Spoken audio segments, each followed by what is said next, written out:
Happy Wednesday, everybody. This is Brian Tarian from the Disability Digest with Mr. Philip Price here with me, an advocate here at the Disability Digest. Hello, everybody. Thanks for joining, Philip. Yeah. Just you and I today for the show, and welcome everybody that's out there. This is our weekly, well, we don't do it weekly because I missed last week, but try to be as weekly as we can live event. And our goal here at the Disability Digest is to be your trusted resource to help you get through the disability approval process, help you keep your benefits, maximize your benefits. We've been doing this since 2006. Philip's on what, year 6 now, helping Yes. out? Year Yes, sir. 6. Yeah, so we help lots and lots and lots of people. So we look forward to hopefully helping you out.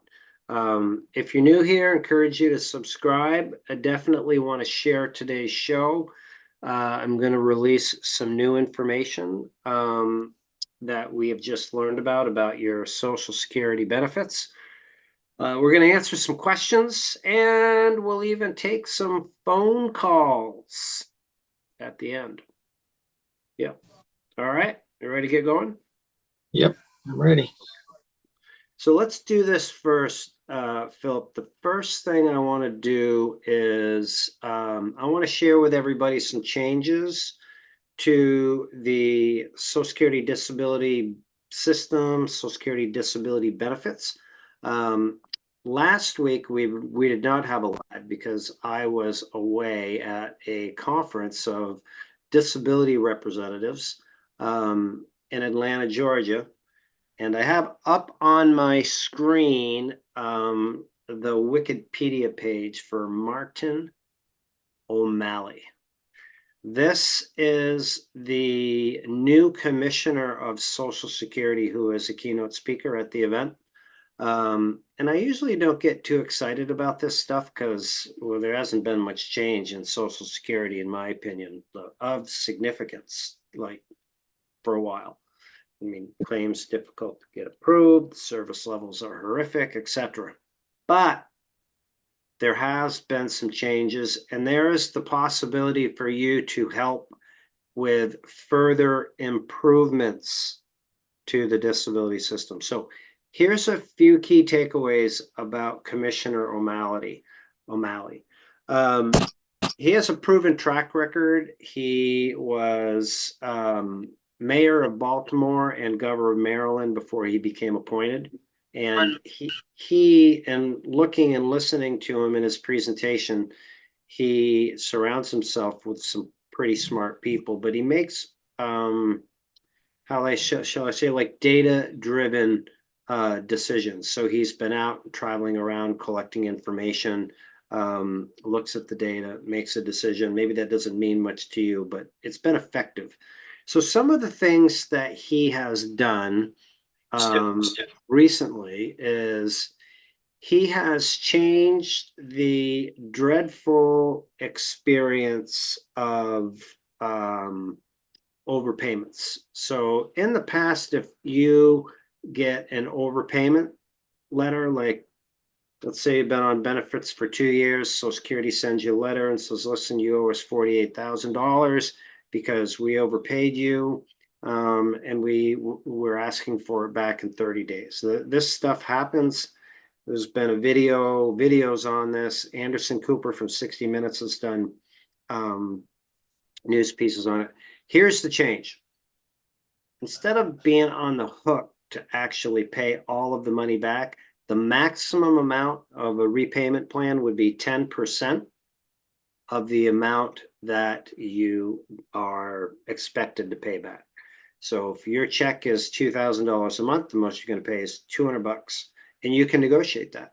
So that's one good thing. In my opinion, it gives a lot of people hopefully a sense of security that they're not going to have this massive unexpected overpayment bill come their way. So that's one good thing.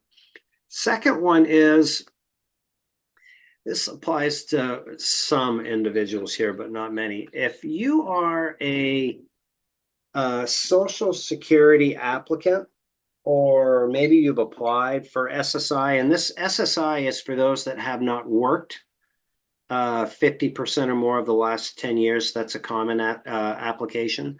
But you're not able to work, but you apply for your SSI, your welfare benefits.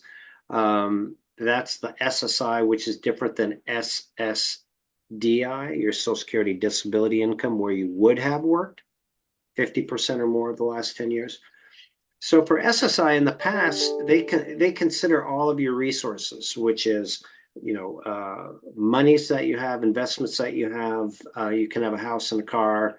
But if you're living with somebody, your housing is considered, and they've considered food. Like if you were receiving, say, Meals on Wheels or some type of food assistance like SNAP, then those monies would be included in your financial evaluation. So they've removed that. So if that was $200 or $300 that was considered counting against you, then it no longer would be. So if you have applied for SSI or welfare recently and been denied, and you've been like in that zone, that borderline zone, I'd suggest revisiting it. And perhaps now you would be able to qualify. Okay, so those are two, and there is another one, and this could be either, depends on how you look at this, but I expect for most, this is going to be not news that you're going to want to hear. And this is what it is. If you're using a Social Security disability representative, whether it's an attorney or a non-attorney representative, or you're considering one, maybe you're starting the process on your own. The fee structure at today's date is, it's all the same. There's only one fee structure set by Social Security. And that is when your case is awarded, 25% of your back pay is paid to the representative, and that's capped at $7,200. So in November, that fee is going to change from $7,200 to $9,200, right? And then every year going forward, the $9,200 or whatever the amount is will be adjusted up in line with the cost of living increase, which was like 3.2% last year, or 3.7. So, okay, you're probably listening like, oh my God, I'm going to have to pay more money. Yeah, that is true. But this only applies in a few situations.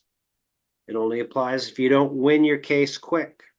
So if you get approved at the initial decision level, you're not going to be at the full fee amount. Let's say your check is, you get a decision in 8 months, and right. So if it's 8 months at $2,000 and it's $16,000, you're not at the full amount. So it doesn't impact your financial situation. So my message to people is, now more than ever going forward, it's really, really, really important that you understand what you need to say and do to get your benefits approved. And that's what we teach you right here. A few other things on this, and this is just my opinion. The good news is it may get more quality representatives, attorneys and non-attorneys doing this work. It's not, and you might look at the $7,200 and say, oh, well, that's great. But not all the fees are full amounts, and you don't win every case. And it takes a long time. So in a positive sense, I'm in hopes that it brings more people in to the industry. I mean, our situation here is we work on a limited amount of cases. The most that we would consider doing, like at the time of this recording, is 20 a month. And there's, like 1.6 million people apply a year. So if more people come in, do this work better, that would be great. Also here at the Disability Digest, if you don't know, with your membership. When you register, there's no cost for it. Your profile from your membership will help you get into a disability approval course that you can use to go through the process on your own, step by step by step. Or if you're using a representative or want to use a representative, it's an extra tool to hold them accountable. So that's definitely one way in which we can help you either do it on your own or help you maximize your chances of hopefully getting approved early so you can put a stop on those legal fees, right? So the game hasn't changed. From my message is to make sure you know what you're doing. And when you approach the disability process, from what to say and do, how to fill out the forms, what to expect, all of those things that we teach them to do. Okay. All right. A few other things on this. The key priorities for the commissioner. Number one is the wait time on the phone system for Social Security on average is 44 minutes. I've heard of many people that have been on the phone waiting and waiting and waiting to have their call dropped. It's just a mess. The second challenge that they have is they reported that still now, with the delays in approvals, they have about 30,000 people a year that are passing away, that are dying before they get approved, right? So they need to speed up the approval time. The average wait time for an initial decision is 233 days. They know it's too long, right? So I hope you're listening out there to this, because this is a time and an opportunity for you to make a difference. How you can make a difference is this. The silver bullet to fixing this is addressing the big challenge, which is Social Security is servicing the most amount of members it's had right now, with an all-time 27-year low in staffing. So it's just really, there's only so much technology can do to cut down on that. And it's really a budgetary issue. So this link right here, this page that I have up, is something that Commissioner O'Malley put in place. And it's your encouragement to complete this form, contact which will put a message into your congressional office to support passing the presidential budget for this. Because if the budget is passed, they have the money to do it. They have the 2025 budget for $15.4 billion for Social Security, to get these, have the best shot, I should say, at getting these changes done. All right. So I'm going to put this in the chat on YouTube. Philip, I'll share it with you if you want to put it out in Facebook. I'll do that in this meeting room here. And then if you're listening to the replay of this, then you can look around the replay in the description on YouTube and go and do it. Listen, if you want to make a difference, this is what you can do. So many people bitch and moan about the level of customer service, and you can, but this can really help make a difference. I do believe that this guy has the goods to put in a solid effort and make a difference. Okay. So, Philip, I see we have a bunch of questions, but let's do this to start, so that I can catch my breath. What questions do you have that have been submitted to you or from the Facebook group? Let's start with that. All right. First thing I want to do is congratulate one of our Facebook members, Cassandra. She posted earlier that after 2.5 years, the judge reviewed my case and canceled the hearing and granted me my disability claim. Congratulations. Doing my disability victory dance. Do it. Cassandra. Yes. So it's called an on the record decision. Those don't happen often. Awesome. Cool. All right.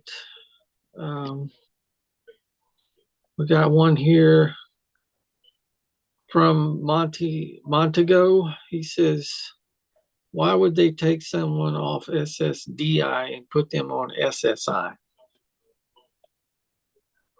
I don't know. Financially, it doesn't make sense.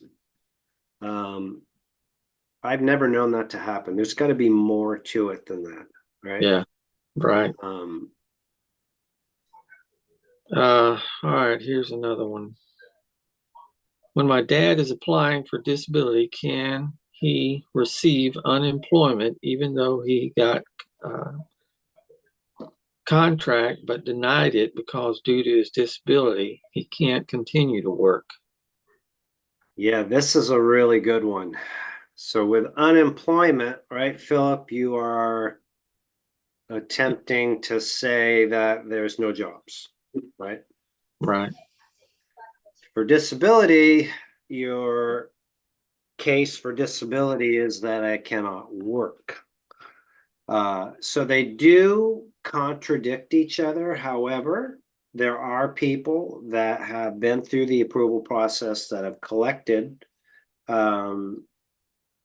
their unemployment. And the premise of explaining it away, if you will, is that, yeah, I've been looking for jobs, but I haven't found any that allow me to work with my limitations that I have. So that is the general, that's the approach. All right. This one here, lady is posting for her husband. Let's see, has been in status his application for a month now. He just saw one of their doctors yesterday, and she pretty much said he's going to tell them that he can't stand or for long periods, walk for long periods, lay down for long periods, work on a computer, handle, grip things properly. And she asked him about being able to process and understand things, which he does have hard time doing from time to time. Mm-hmm. And she goes on quite a bit here, but I guess to summarize this is, what are some of the things that you can convey to your doctors when you're at their visit, when you're doing a visit with them, on how to explain? Yeah, this is a good one. So if you think about it, if that exact information was reported from the disability examiner to Social Security, saying that this individual cannot sit for long periods of time, stand for long periods of time, the cases should get denied. It should, because, and this starts from a disability applicant. And what you're taught as you go through the disability approval course in here is to be specific with your limitations. So if that individual can stand for a long, not for a long time, but a long time is 2 days, then they could work, right? Yeah. Or if they can sit for a long time, and a long time is undefined, but let's say it's 2 days, they can work. So the communication is something like cannot sit for 15 minutes, cannot stand for 15 minutes, cannot remember repetitive tasks. I go to the grocery store with a list of 10 items and I come back with 4. That type of stuff. All right, I'm gonna put you on the spot with this next one. Right. You love doing math, I know, so. Let me get my calculator. Says, how is back pay determined? The judge gave a date of May 22nd for disability, but does SSA pay all the way back to the date, or is it only 12 months? You say May 22nd of what year? 2022. Okay, so if this individual was disabled May of 2022, that's the date that he was eligible. Let's go with that. Of Oh, May the judge did. Okay. Okay, all right. So from May of 2022, if that's when you're eligible, then there's a 5-month elimination period. So that would be May, June, July, August, September. See, I've got a calculator. September of 2022 is when the back benefits would start to accrue. So let's say the check for easy math is $2,000 a month, right? Yeah. So September, October, November of 2022, that's 3 months, right? And then 2023 is 12 months. And then 2024, whenever this was posted, let's say it's another January, February, March, 3 months. So should be getting 12 plus 6, 18 months of back benefits, about $36,000 in my example. Okay. Hope that answered the question. We got a lot of response on that one in the Facebook group. Yeah, now I'm just going to presume, because very few people go to court on their own, that they're going to have to, out of that 18,000, out of the 36,000, they would pay their attorney fee or non-attorney fee. Would you address also the fact that there's there's back pay and there's retro pay? So, right.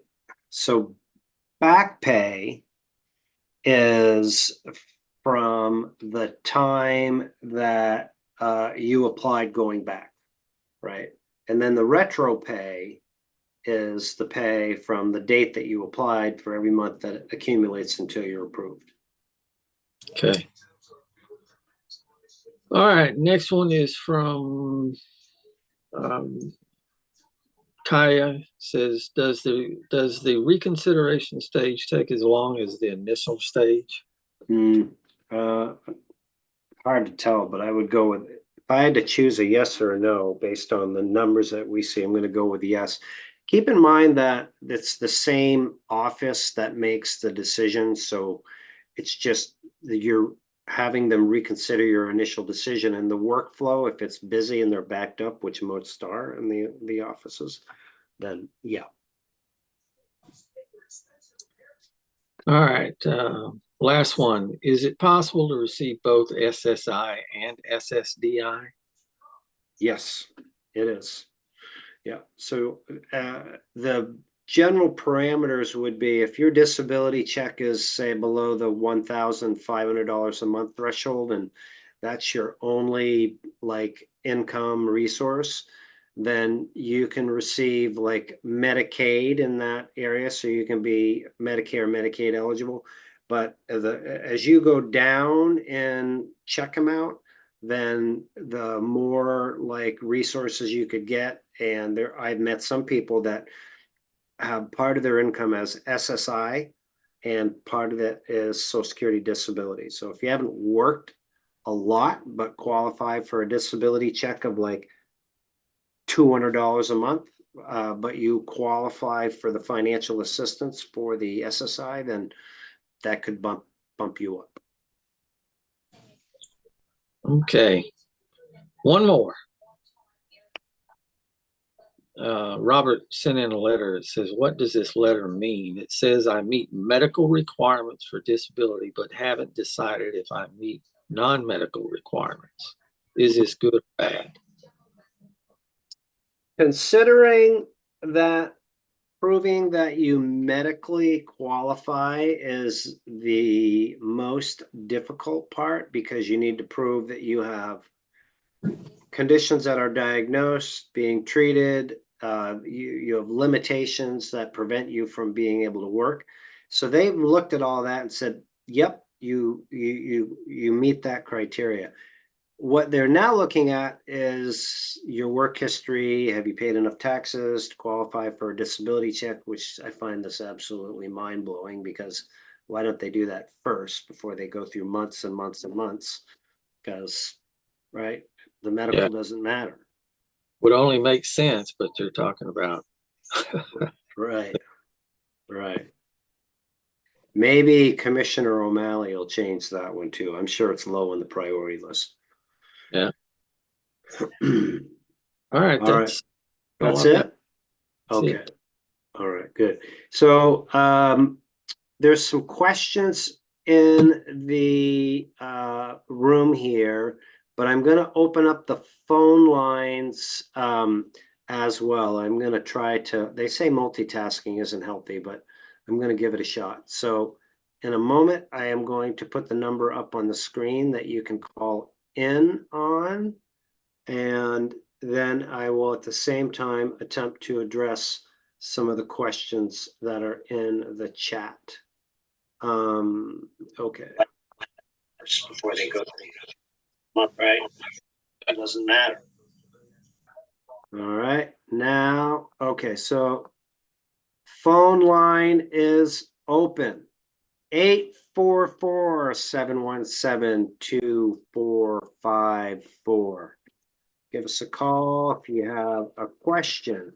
If you've got some good news, we would love to hear from you. In the meantime, I will address some of the questions that are in the chat room here, but I'm going to open up the phone lines.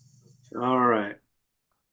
Let's see. I am going to go from the first down here. We have, this is from Carol.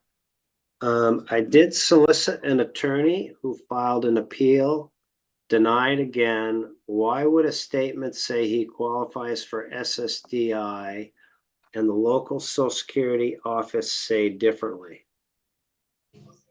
I don't know. I think what you're saying is your doctor said maybe you qualify.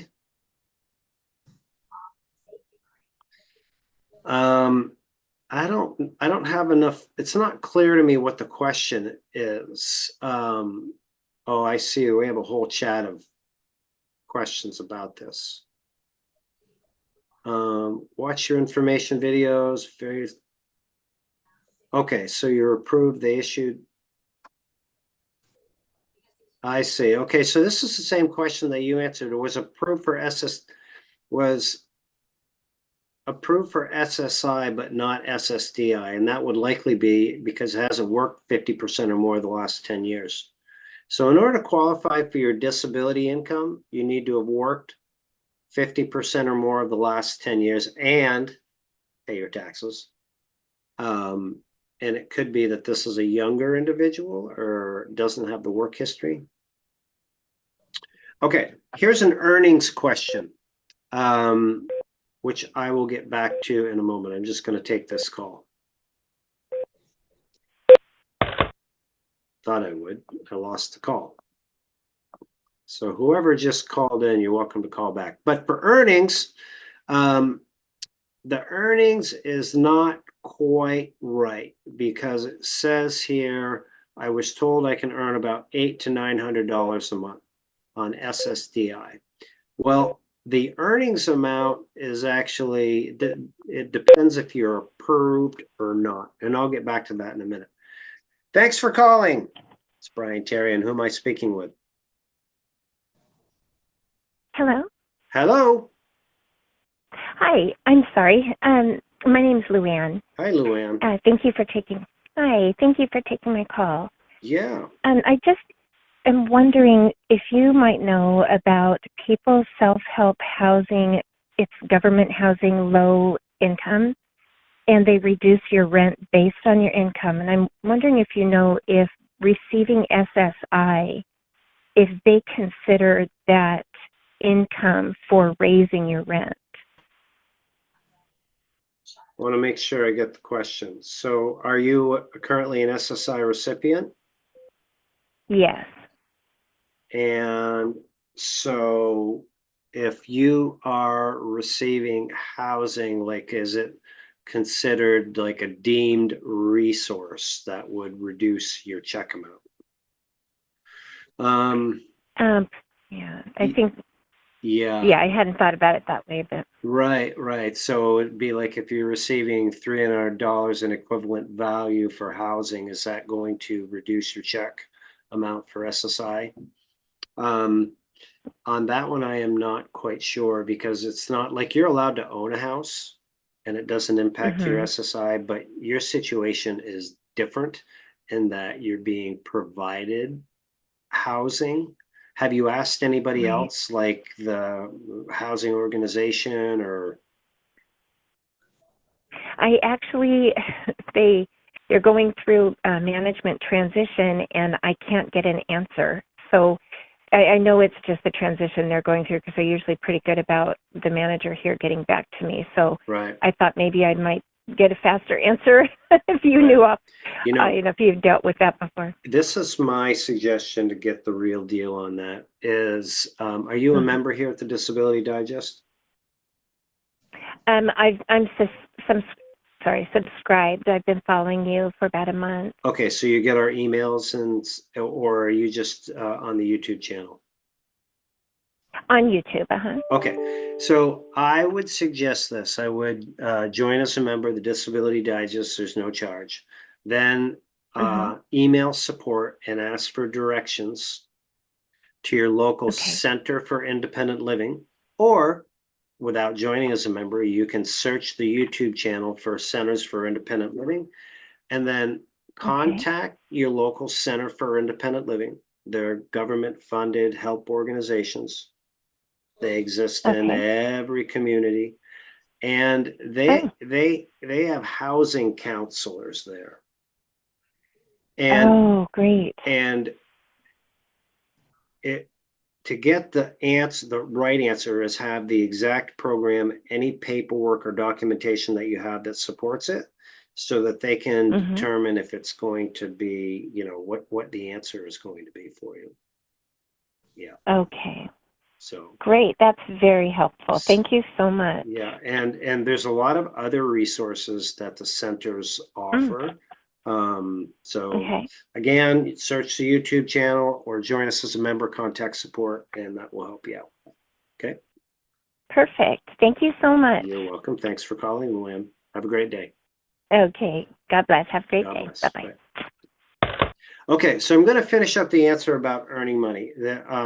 If you are a Social Security recipient, then there is one amount that you can earn, or if you're an applicant, it's a different amount that you can earn. So I'm going to pull that up and I'm going to put it on the screen for you. But it's important that you understand the difference, because there's a lot of misinformation about this when you call Social Security or you speak to your brother-in-law at the diner. So, and I'm just pulling this up here so I can show you.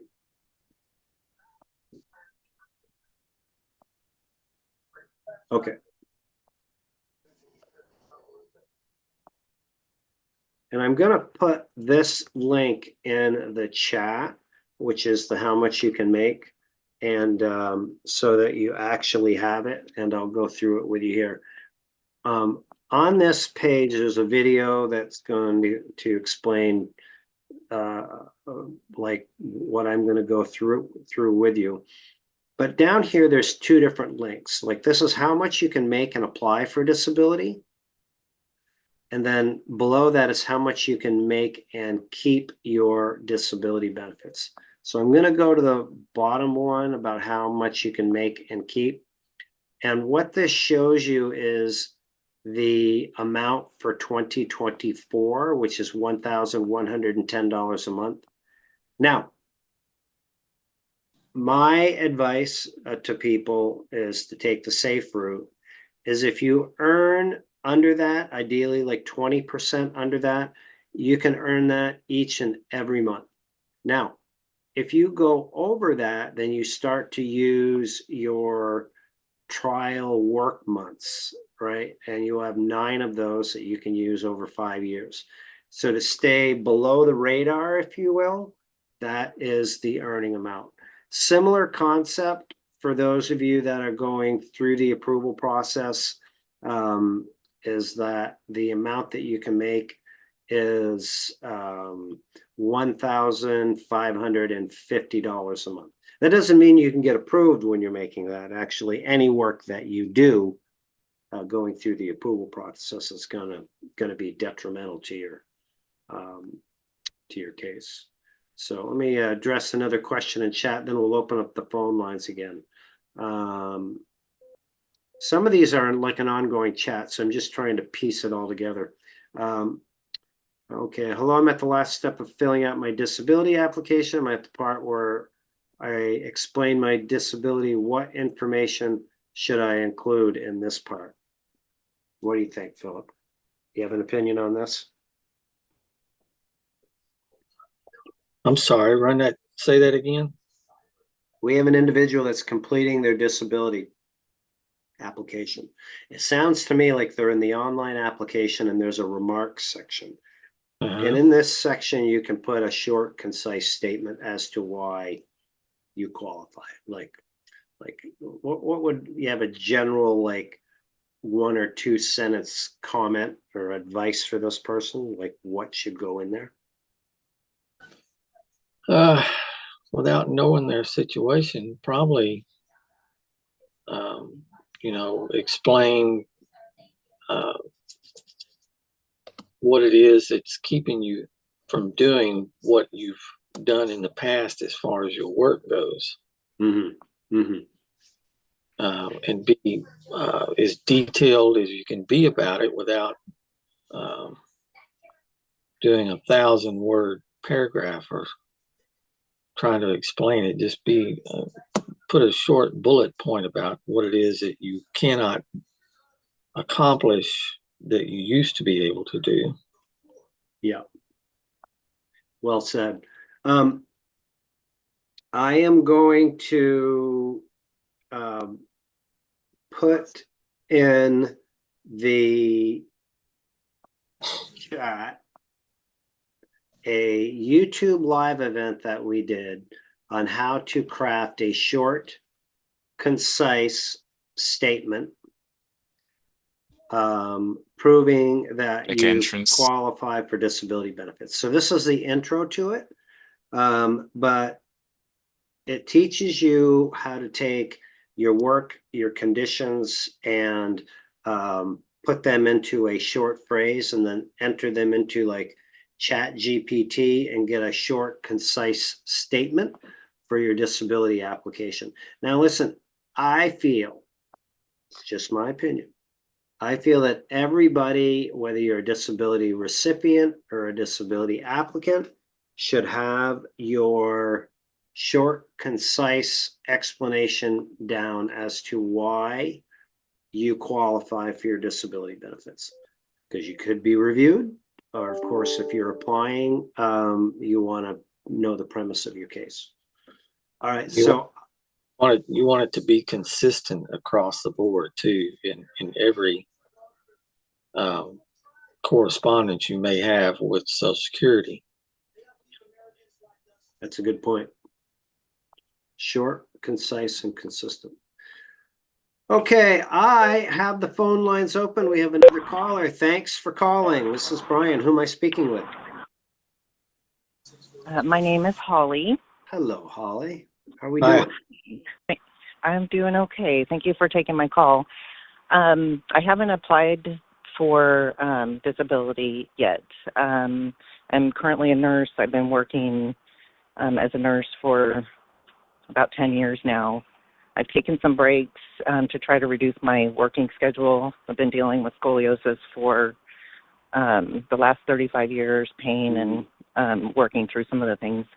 And over the last year, it's caused lots of pain, reducing my ability to do my job. So I have to have other people do certain things.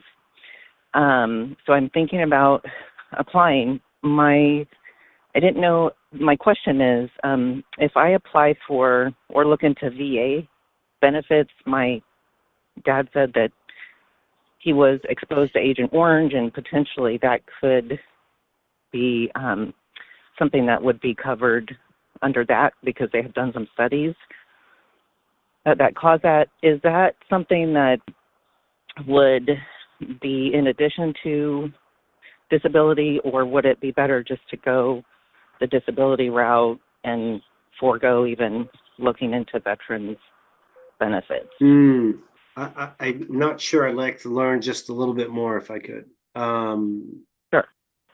So first of all, nursing work is great work. Thank you for doing it, taking care of people. Thank you. Were you like a floor nurse, or what kind of nurse were you, or are you? So cardiac intensive care, and then cath lab, doing lots and lots of call shifts. So I would work, I'd have, my most recent that I changed jobs. I had 2 days off a month, and every other day I worked. And so, every day other than that I worked. So it was really rigorous, 18-hour days often. And so I don't think that has exacerbated it, but it was becoming aware, I was becoming very aware that I'm not going to be able to sustain this. So I took 9 months off, got myself together, figured out, kind of how to do some step down. Now I'm doing clinic work, and it's Monday through Friday, no weekends, no holidays, no call, still with cath lab, but I can't even, help patients, assist them in moving their legs, or, even squatting down or bending down or picking stuff up off the floor. It's a terrible amount of pain, and I'm not very old, so I feel like if I don't address it, I'm going to be not able to do anything. That scares me. Are you over 50? I am 48. Good. All right. Did you say 18-hour days and you have 2 days off a month? Did I get that right? Yes. So those were some of the days were 18-hour days, but yes, that is correct. I would work typically 12-hour days would be normal, just because lack of staffing. So things like that. So what do you do for life if you only have 2 days off a month? That's kind of off topic. That is. How do you do life? That's why I stepped down. Yeah, that's why I stepped down. No work-life balance for sure. No. Oh yeah. So that's, yeah. Okay, so I just want to pivot a little bit onto veterans. Did you serve?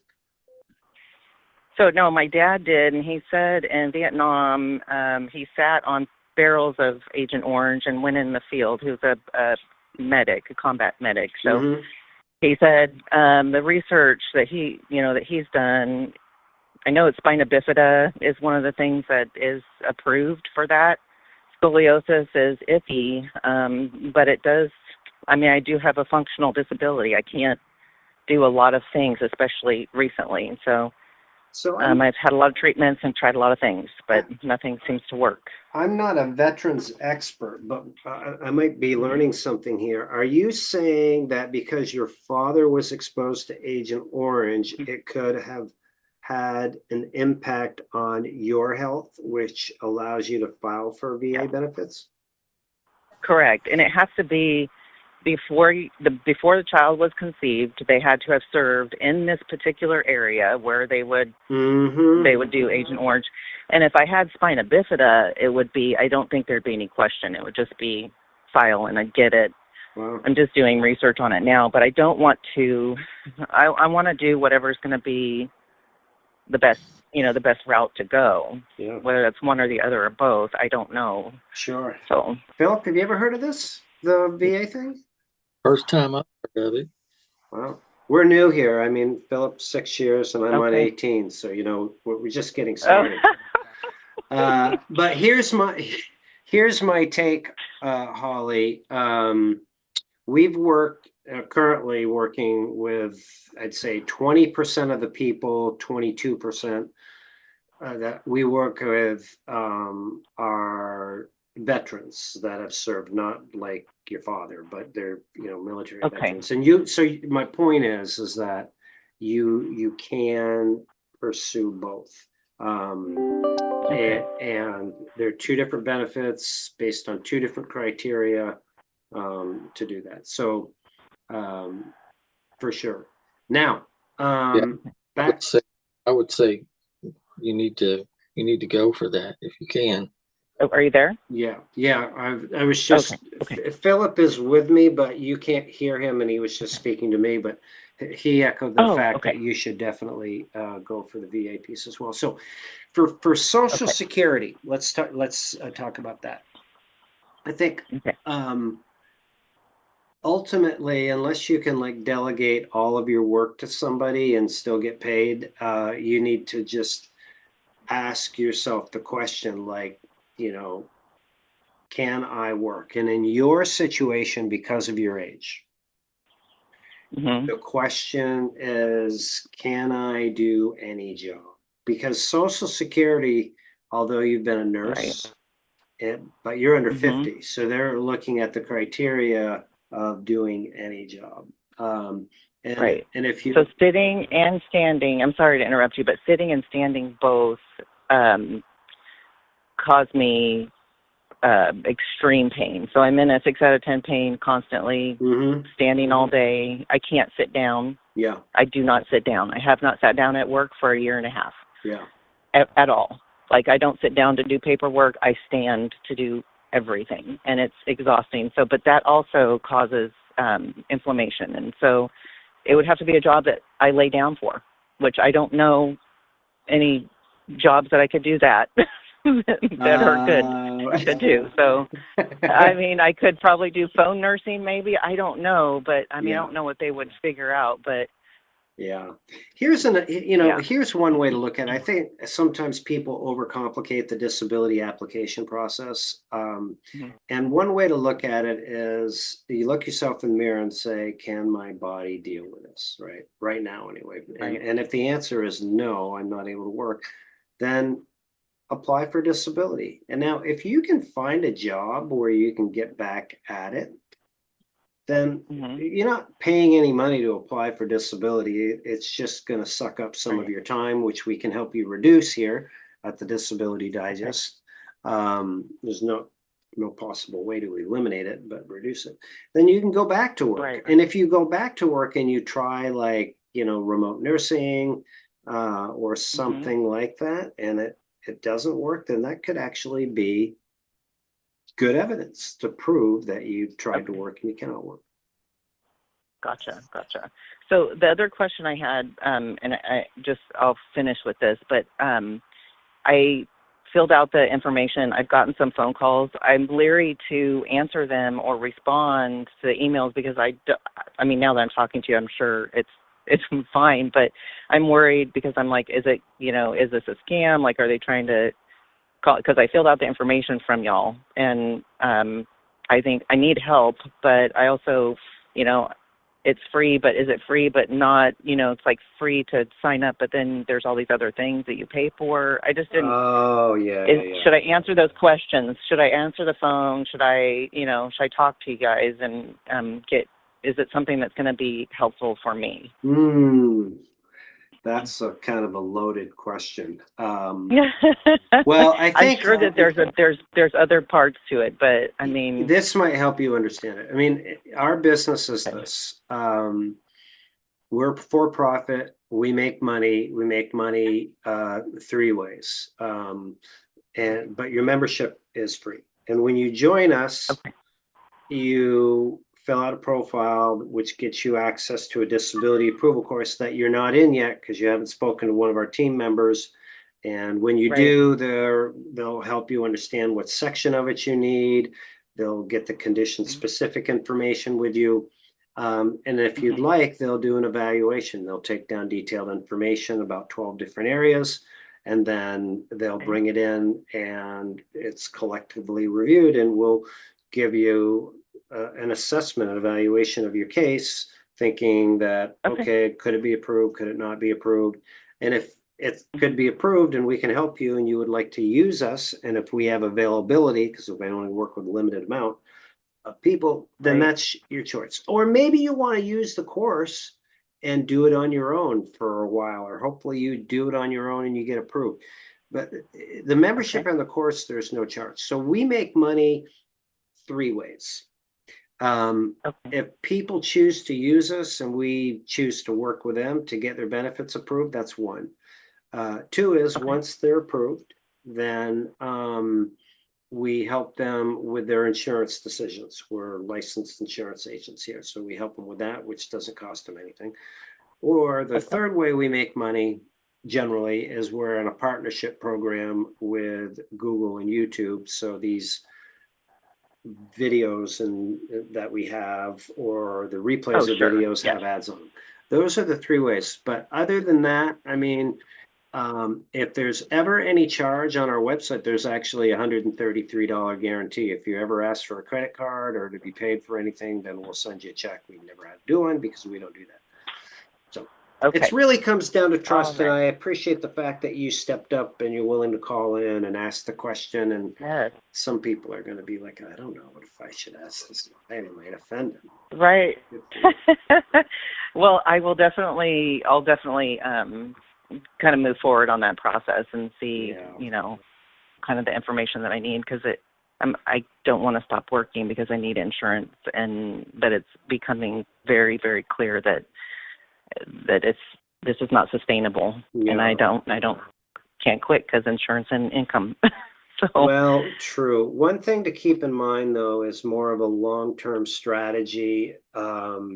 When you're approved, like I just went through the numbers, like how much you can make once you're approved. I mean, take a look at your disability check, take a look at your current income, understand that you could work part-time once you're approved. And oftentimes, if people look at their disability check and their part-time income, all they really need to focus on is the gap to get approved, because it's not that big of a difference. Unless you're okay. absolutely crushing it, right? Because I mean, if you're a six-figure earner or something like that, and working all the hours that you are, I mean, I hope you are. But Yes. Yep. Yeah. So I think that's the thing too. Is it is it's a well-paying job. So right. but again, I'm at a point where it's becoming evident that this is not sustainable. So so I thank you so much for your time, and I will I'll move forward and talk to somebody who's Sure. called me. I'll call them back. Sure. for All right, me all. Holly. All right. Okay. Well, I wish you well. Thank you for calling in. Thank you. Okay. All right. Thank you so much. You bet. All right. Have a beautiful day. As well. Bye-bye. Thanks. Okay, so let's look and see if there's any other key questions we have in our comments here to focus on. I've been awarded permanent total for workers' comp. I cannot work under this rule. I have verified restrictions. I just received the notice. I don't know if that's a statement. I don't see a question. Oh, here we go. Okay, how will this affect my chances of getting disability? This question from Jerry. Good question. Received a work comp settlement. Good for you. How will this affect my disability? The actual approval process, I don't know what the medical evidence is in work comp and what the exact restrictions are, but it's different for work comp than Social Security disability. Like, you can receive a workers' compensation settlement if you have something that minimally impacts your day-to-day living. But to get approved for disability, you need to prove that you cannot work. So I don't know how the medical is going to tie in because I have limited information. But one area that you do want to emphasize is that if you have a work comp settlement and it's like significant, like $20,000 or $30,000, something like that, that amount of money is going to offset your back benefits for disability. Like Philip just asked me the question earlier in the program, somebody that was approved back in May of 2022, and I went through the $36,000 example. So in this situation, Jerry, if you had a $20,000 work comp, it would offset your the $36,000 back benefit example, and you'd have 16. So where this can get really dicey is if you need to use choose to use a Social Security disability representative, because unless you have certain language in your workers' compensation award that will spread that amount of award over the lifetime of your lifetime. So that $20,000 is, spread out, let's say you're going to live another 20 years over the next 20 years, then you wouldn't, an attorney or non-attorney representative wouldn't be able to work in your case or have an interest in working on your case financially because they're not going to be able to get back benefits because of the offset. So the key takeaway is you can search this channel for the Hartman rule, or you can contact our support desk if you remember and get it and make sure that it is in your award letter. They could likely revise it. If it's not, then you can apply for disability and it will leave you in a position where you have the option to work with a disability representative. Okay. Philip, anything bubbling up on your side? I'm looking, but I don't see anything right now. Okay. All right, gonna take a few more in the chat here. There's a lot of them. Hello, I'm at the last step of filing for my disability application. Oh, okay, we already addressed that one. All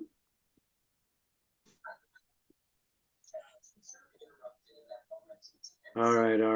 I think I've covered some of these. Pardon me, folks, if I missed your question. Our most trusted Jam is not here today. So I do the best I can to get through these. I know I'm not getting them all, so I hope you give me an A for effort. Okay, I'm retired with a pension and just started receiving SSDI last February. $2,300 a month, good for you. Can I get a stimulus check for April? I live in Pennsylvania. We keep getting these stimulus checks in Pennsylvania, and somebody asked Attorney Brown that the other week. I don't know of any, and neither does he.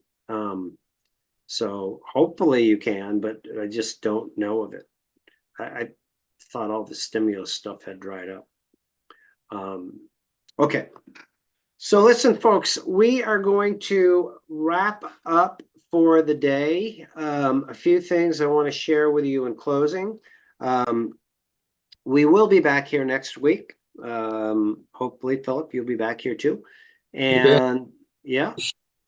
And if you are like new here or you're a member here at the Disability Digest and we haven't heard from you in a while, we encourage you to come in and click the green button that you see on the screen. I'll put it in the YouTube chat and update us or join us as a member. It's really the best way that we can help you. You're welcome to search our YouTube channel and look for answers. There's like over 1,200 videos there now.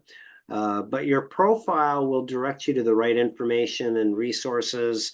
Like Holly, she was reached out to by one of our advocates so that they can show you how to use the membership and make sure that you are using everything properly to get you either approved, help you keep your benefits, or maximize your benefits. And just as a reminder, you can make a difference in the Social Security system by completing this request to have the budget approved. Excuse me. So help Commissioner O'Malley out. He's doing some great things. Once again, I will put this